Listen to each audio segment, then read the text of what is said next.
સુરત જિલ્લાના ઉમરપાડા તાલુકાની સરહદ પર જંગલની જમીનના કબજાને લઈને બે આદિવાસી સમુદાયો વચ્ચે ઘર્ષણની સ્થિતિ સર્જાઈ છે। આ વિવાદમાં નર્મદા જિલ્લાના સાગબારા તાલુકાના આદિવાસીઓ દ્વારા ઉમરપાડાના જંગલ વિસ્તારમાં ગેરકાયદેસર કબજો કરવામાં આવતો હોવાના ગંભીર આક્ષેપો સ્થાનિકો દ્વારા કરવામાં આવ્યા છે। ઉમરપાડાના જંગલ વિસ્તારને અડીને આવેલા ગામોના લોકોનો આરોપ છે કે સાગબારા તરફથી આવતા લોકો જંગલની જમીન પર અતિક્રમણ કરી રહ્યા છે। આ પરિસ્થિતિના પગલે સ્થાનિક આદિવાસીઓમાં ભારે રોષ જોવા મળી રહ્યો છે અને તેમણે સાગબારાના આદિવાસીઓ સામે કાયદેસરની કાર્યવાહી કરવાની માંગ ઉઠાવી છે। આ મુદ્દે અગાઉ ફોરેસ્ટ વિભાગ પર હુમલાની ઘટનાઓ પણ બની ચૂકી છે, જેના કારણે જંગલની જમીનના અધિકારોને લઈને રાજકારણ પણ ગરમાયું છે। ઘટનાની ગંભીરતાને ધ્યાનમાં રાખીને સુરત જિલ્લાની બોર્ડર પર પોલીસ દ્વારા ચુસ્ત બંદોબસ્ત ગોઠવી દેવામાં આવ્યો છે। સ્થળ પર એસઆરપી, ફોરેસ્ટ વિભાગ અને જિલ્લા પોલીસનો કાફલો તૈનાત છે। વહીવટી તંત્ર દ્વારા કડક પગલાં લેતા જ જમીન પર ગેરકાયદેસર કબજો કરવામાં આવ્યો હતો। ત્યાં જેસીબી મશીન ફેરવી તેમજ દવાનો છંટકાવ કરીને તૈયાર પાકને દૂર કરવામાં આવ્યો છે। આ સમગ્ર વિવાદને શાંત કરવા માટે સાંસદ મનસુખ વસાવાએ પણ સક્રિયતા દાખવી છે। તેમણે રાજ્યના મુખ્યમંત્રીને પત્ર લખીને આ ગંભીર મુદ્દે હસ્તક્ષેપ કરવા અને યોગ્ય મધ્યસ્થી દ્વારા સુખદ અંત લાવવા રજૂઆત કરી છે। વહીવટી તંત્ર દ્વારા સ્થિતિ પર શાંતિ નજર રાખવામાં આવી રહી છે, જેથી ભવિષ્યમાં કોઈ અનિચ્છનીય ઘટના ન બને। શું નામ? મારું નામ અનિતાબેન ઉમેશભાઈ વસાવા। હું વડગામના રહેવાસી છું, તાલુકો ઉમરપાડા અને જિલ્લો સુરત।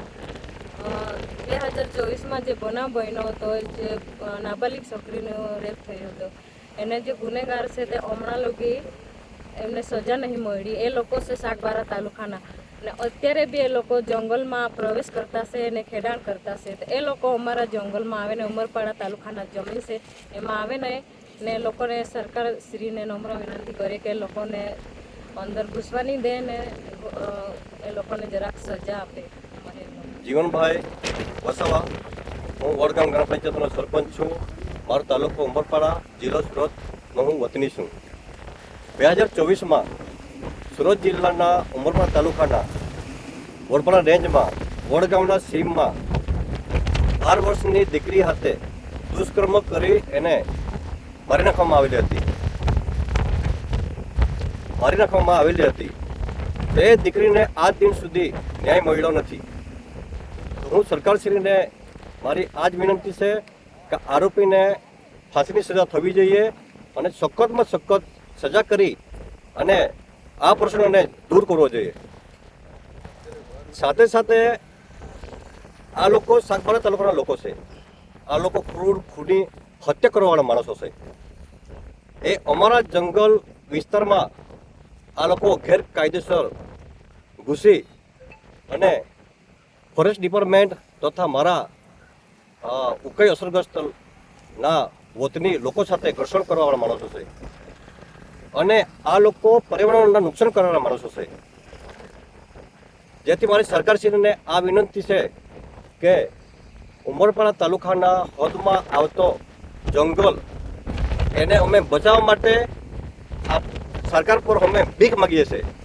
કારણ કે આ જંગલ બચે તો અમારા વસ્તીના લોકો પશુપાલન આધારિત લોકો છે, જેથી કરી જંગલમાંથી ઘર પેદાશો જેવા કે ઘાસચારો, સૂકા લાકડા લાવીને લોકો જીવન ગુજારે છે।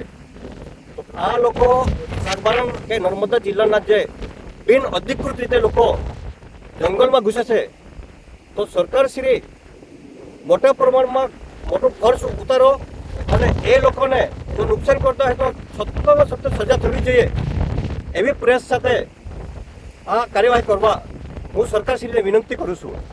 સાથે સાથે આજે સાગબારા તાલુકાનું જે જંગલ છે, અમે નાના હતા ત્યારે આ જંગલ ખૂબ મોટા પાયે હતો, પણ આ લોકોએ આ જંગલ પૂરું કરી ત્યાર પછી અમારા ઉમરપાડા વિસ્તારના જંગલમાં ઘૂસવા માટે આ લોકો પ્રયાસ કરે છે। એ લોકોને દૂર કરવા હું વિનંતી કરું છું। આભાર।